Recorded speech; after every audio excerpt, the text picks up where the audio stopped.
In Dover School, when I was a kid, way back in Regina, it was it's pretty interesting. What I remember most is recess. Everyone turned into a wild animal. We would play King of the Hill, and that consisted of your grade. Everybody had to stick with their grade, so it's a big gang. You would take the top of these snow hills, and the snow hills were created by front-end loaders scraping these what was called the tarmac, this little paved play area for kids. They scraped that and they put in a big pile. Of course, the pile grew higher and higher throughout the year, and us kids loved it because we would tromp it down to a hard surface with little paths, and then our grade would, your grade would get up to the top, and then you would yell out to everybody else, we're the king of the hill. And of course, that was the signal, the challenge to the other grades. Now I'm talking on the boys' side, because they had the boys' side and they had the girls' side. And on the boys' side, we would form a army with our grade, and so all the grade 4s would be against the grade 5s being against the grade 6s. And I really learned that what you could accomplish depended heavily on your determination, even a little bit more than skill. Skill was good, but determination counted for a little bit more. So I also found that I could rally my troops just by giving a short speech saying how important it would be to take this hill, and we could have bragging rights for the year or whatever. Actually, it was just for a few minutes.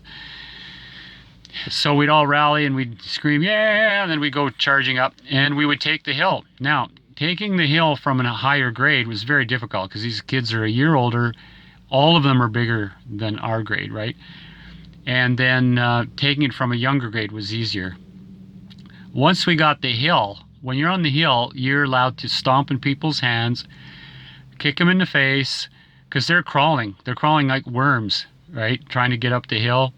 Because you try to run as fast as you can so that you can remain standing by the time you're at the top of the hill where all the people are. So you want to grab them and pull them down. But most of the time you would slip and fall down, so you're flat on your face by the time you're at the defender's feet. We would be the attackers, the people trying to take the hill. And one of my friends there, I remember, his name was Tim.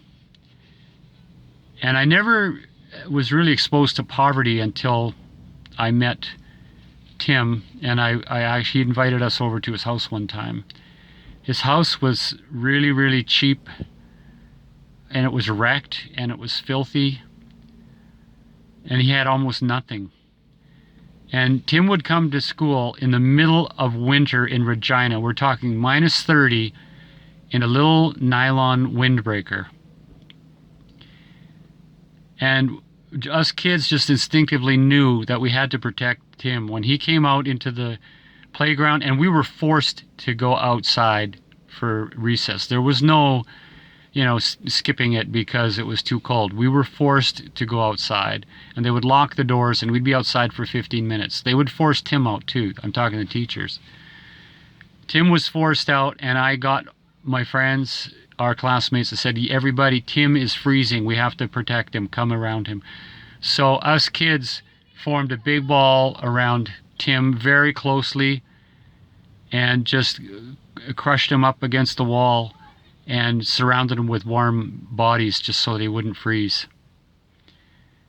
Tim had a lot of heart, though. He really did everything to the best of his ability. And he actually broke his ankle. He was playing soccer, fell off the monkey bars or something, playing monkey bar tag on steel monkey bars. That was something.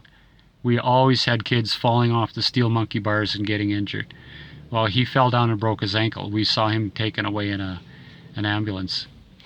That was the first time I ever saw somebody that was poor. I mean, my dad was blue collar, and he was able to support 4 kids and a wife, stay-at-home mom. But that was pretty shocking.